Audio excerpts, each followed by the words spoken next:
अस्सलाम वालेकुम बिस्मिल्लाहिर्रहमानिर्रहीम। In this video we will discuss the gestational trophoblastic diseases. अब हम देखेंगे जेस्टेशनल ट्रोफोप्लास्टिक डिजीज़ेस होती क्या हैं। ये जो हमारा प्लेसेंटा होता है उसके अंदर कुछ ऐसे सेल्स होते हैं जो कि एबनॉर्मल ग्रो करते हैं और एक ट्यूमर या फिर कार्सिनोमा बना देते हैं। ठीक है, उसे हम कहते हैं मोल या फिर मोल और प्रेगनेंसी कहते हैं। Gestational trophoblastic disease is the name for the abnormal cell और tumour that start in the womb from the cells that would normally develop into the placenta. ठीक है, और ये एक्सट्रीमली रेयर होता है बट कैन हैपन ड्यूरिंग और after the pregnancy. ठीक हो गया, ये नॉन कैंसरस भी होते हैं और कैंसरस भी होते हैं। अब हम आगे देखते हैं। यहाँ पे भी उन्होंने यही बताया है कि प्रोलिफरेशन हो जाती है ट्रोफोब्लास्टिक टिश्यू की इन द प्रेग्नेंट और रिसेंटली प्रेग्नेंट वुमेन। आगे इसकी मैनिफेस्टेशन आगे देखते हैं हम अभी। ठीक है, पता चल गया कि क्या क्या होते हैं। जेस्टेशन ट्रोफोब्लास्टिक डिजीज़ बेसिकली होती क्या है, अब हम डिस्कस करते हैं। अब देखते हैं कि जेस्टेशनल ट्रोफोब्लास्टिक डिजीज़ इसको बेसिकली हाइडेटिव मोलर प्रेगनेंसी भी कहते हैं। अब दो तरह की हो सकती है, एक होती है कंप्लीट और एक होती है पार्शियल। ठीक है, कंप्लीट के अंदर क्या होता है कि जो भी प्लेसेंटा से वहाँ पर जो विलाई बन रहे होते हैं ना वो डिफ्यूज़ होते हैं।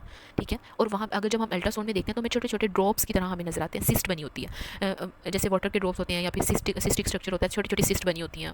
मल्टी सिस्टिक अपीयरेंस देता है जो अंदर यूट्रस का कंटेंट होता है ना उसको। इसमें विलाई स्वेल हो जाते हैं like the bunches of the grapes. Villi commonly distended, hyperplasia हो जाता है सिंसिटियो और साइटोट्रोफोब्लास्ट। प्लेसेंटा में दो यही होते हैं ना, साइटो और सिंसिटियोट्रोफोब्लास्ट, इन दोनों का हाइपरप्लेजिया हो जाता है। लेकिन पार्शियल में क्या होता है, इसमें तो एक ही तरह के ये सिंसिटियो साइटोट्रोफोब्लास्टिक सेल्स जो थे विलाई उनका हाइपरप्लेजिया हो गया था। लेकिन इसमें क्या होता है, सिर्फ सिंसिटियोट्रोफोब्लास्ट का हाइपरप्लेजिया होता है और यहाँ पे इसकी हाइडेटिव फॉर्म अपीयरेंस होती है। ये जो मल्टी सिस्टिक अपीयरेंस मैंने आपको बताया ना कंप्लीट, इसमें स्नो स्टॉर्म अपीयरेंस भी इसको कहते हैं।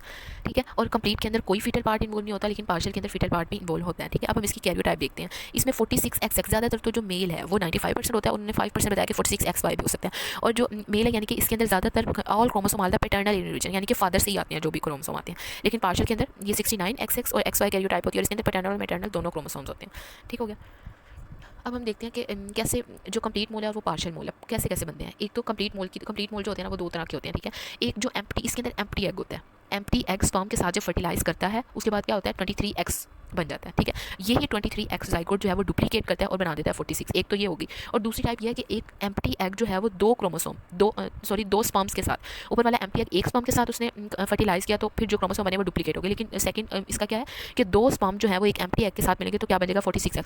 दोनों पे 46 ही क्रोमोसोम बन रहे हैं ना, लेकिन वहाँ पे एक क्रोमोसोम था वो डुप्लीकेट हुआ, लेकिन नीचे दो स्पर्म्स हैं। ऊपर एक स्पर्म था वो डुप्लीकेट हुआ तो 46X, लेकिन बाद में दो स्पर्म ने एम्प्टी एग के साथ मिले हैं तो 46XX और XY भी बन सकता है। लेकिन पार्शियल मोल के अंदर क्या होता है, पार्शियल मोल के अंदर दो स्पर्म जो है एक एग के साथ जब मिलते हैं तो क्या 69XX बन जाते हैं क्रोमोसोम। ठीक है, 69 का जो एग है जो मोलर प्रेगनेंसी होगी उसकी कैरियोटाइप ये होगी। ठीक हो गया, अब हम देखते हैं इसमें जो पेशेंट है वो प्रेजेंट कैसे करेगी। जब उसका फर्स्ट ट्राइमेस्टर होगा, अर्ली प्रेगनेंसी होगी तो उसे वेजाइनल ब्लीडिंग होगी। ठीक है, इसके अलावा उसको एक्सेसिव नोजिया और वॉमिटिंग, ये एक्सेसिव नोजिया और वॉमिटिंग क्यों होगा, क्योंकि जब ये मोलर प्रेगनेंसी होती है तो HCG का लेवल हाई हो जाता है जिसकी वजह से नोजिया और वॉमिटिंग होती है पेशेंट को। ठीक है, ये मैंने आगे लिख भी दिया, high level of the serum beta HCG। उसके बाद जो बीटा HCG होता है ना, ये एक थायरोट्रोफिक मॉलिक्यूल होता है जो कि हाइपरथायरॉइडिज्म के सिम्टम भी शो होते हैं पेशेंट में। ठीक है, जब ये थायरोट्रोफिक होता है, जब ये TSH रिसेप्टर के साथ बाइंड करता है तो हाइपरथायरॉइडिज्म के सिम्टम शो होते हैं। इसके अलावा इसकी प्रेजेंटेशन एक तो ये होती है कि अब देखिए 8 वीक के अंदर इतनी यूट्रस होगी, 12 में इतनी होगी, 16 में, लेकिन मोलर में क्या होगा कि उसका larger than expected uterus size for the gestation. अब इसका ट्रीटमेंट देख लेते हैं। ट्रीटमेंट क्या करते हैं, इसका बेसिकली ट्रीटमेंट यही होता है कि यूट्राइन इवैक्यूएशन, जो अंदर कंटेंट है उसको इवैक्यूएट कर लेना। इवैक्यूएशन से पहले हमने क्या क्या टेस्ट करवाने हैं वो देख लेना है। फुल ब्लड काउंट करवाएंगे, क्लॉटिंग स्टडी करेंगे, क्रॉस मैचिंग देखेंगे कि RH इम्यूनाइजेशन तो नहीं है, रीनल और लिवर फंक्शन टेस्ट एनालिसिस करवाएंगे, बीटा HCG लेवल चेक करवाएंगे, चेस्ट एक्सरे, ये आगे मैं आपको बताऊंगी ये क्यों करवाते हैं, क्योंकि कुछ ये ट्यूमर जो होते हैं ये लंग में भी मेटास्टाइज कर जाते हैं, इसलिए हमें एक्सरे करवाना पड़ता है। अब हमने देखना है इवैक्यूएशन कैसे करवानी है। हमने कहा था यूट्राइन इवैक्यूएशन करनी है। अब ये नहीं है कि आप उसे कोई मिसोप्रोस्टोल देते हैं जो कि सर्वाइकल रैपनिंग एजेंट है, जैसे ऑक्सीटोसिन देते हैं, मिसोप्रोस्टोल भी कॉन्ट्रैक्शन इंक्रीज करवा देते हैं और बाहर जो भी अंदर कंटेंट है वो बाहर निकला। लेकिन नहीं, ये आपने नहीं देना। आपने क्या करना है, सक्शन इवैक्यूएशन करनी है। Using large suction cannula should be perform. Suction cannula लगा के और सक कर लेना है, जो भी अंदर यूट्राइन कंटेंट होगी उसे सक कर लेना। उसके बाद है पोस्ट इवैक्यूएशन के बाद उसे क्या क्या बताना है। एक तो हमने बीटा HCG को परफॉर्म करवाते रहना है ताकि देखते रहे हम। ठीक है, रिलायबल। इसके अलावा अगर आगे उसने फॉलोअप करना है तो उसे कहना है कि इंटरकोर्स के लिए उसे कॉन्ट्रासेप्टिव यूज़ करे वो। ठीक है, not to attempt the pregnancy for 6 month के लिए प्रेगनेंसी अटेम्प्ट नहीं होने देनी, तब तक वो कॉन्ट्रासेप्टिव यूज़ कर ले। इसके अलावा जब उसे नेक्स्ट प्रेगनेंसी होगी तो उसे कहना है कि आप जब भी प्रेगनेंसी हो तो आपने ये बीटा HCG लेवल चेक करवाते रहना है, क्योंकि ये ना हो कि वो दोबारा से मोलर प्रेगनेंसी जो प्रेगनेंसी हो रही है वो उसमें चेंज हो जाए। ठीक है, अब जेस्टेशनल वो तो हमने बिनाइन पढ़े थे। अब ये है नियोप्लास्टिक भी दो तरह के होते हैं, एक तो इन्वेसिव मोल है और एक है कोरियोकार्सिनोमा।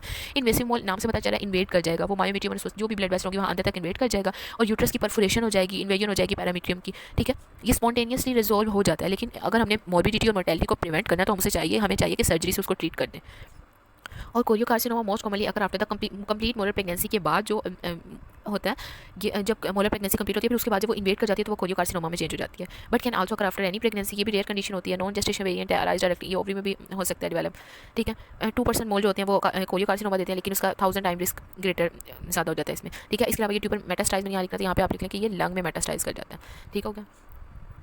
आगे प्लेसेंटल्स, अब एक इन्वेसिव मोल पड़ा है, साइटोट्रोफ ट्यूमर पड़ा है। ठीक है, उसके बाद कोरियोकार्सिनोमा प्लेसेंटा साइटोट्रोफोब्लास्टिक ट्यूमर, ये एक रेयर लियन है। इसके अंदर क्या होता है, कुछ विलाई बन रहे होते हैं। Bulk of the tissue consist of the chorionic epithelium, बस इसके बारे में आप ये याद रखें। अब देखना इसको ट्रीट कैसे करें। इसको हम कीमोथेरेपी के जरिए ट्रीट करते हैं। अगर तो पेशेंट लो रिस्क पे है तो हम उसे सिंगल एजेंट कीमोथेरेपी के एजेंट दे देंगे। अगर वो हाई रिस्क पे है तो हम उसे मल्टी एजेंट रिजीम देंगे। ठीक है, उसके बाद हम इसके पास्ट पेपर डिस्कस कर लेते हैं। नहीं सॉरी, पहले हम देखेंगे इसकी कॉम्प्लिकेशंस क्या होती हैं। अब अगर तो हमने इसे ट्रीट नहीं किया तो ये यूट्राइन इन्फेक्शन कॉज करेगी। ठीक है, सेप्सिस होगा। ठीक है, इसके अलावा हेमरेजिक शॉक, प्रीक्लेम्पसिया। ठीक है, ये चार आपने याद रखनी है। अब हम इसके पास पेपर देखते हैं। A gravida 2 para 1 and abortion 0 came at the 14-week gestation with a vaginal bleeding। मैंने आपको बताया था कि प्रेजेंटेशन क्या होगी, उसकी vaginal bleeding होगी, 14 वीक पे है gestation। Abdominal examination revealed the uterus about the 18-week size है। ठीक है, and the fetal part not felt।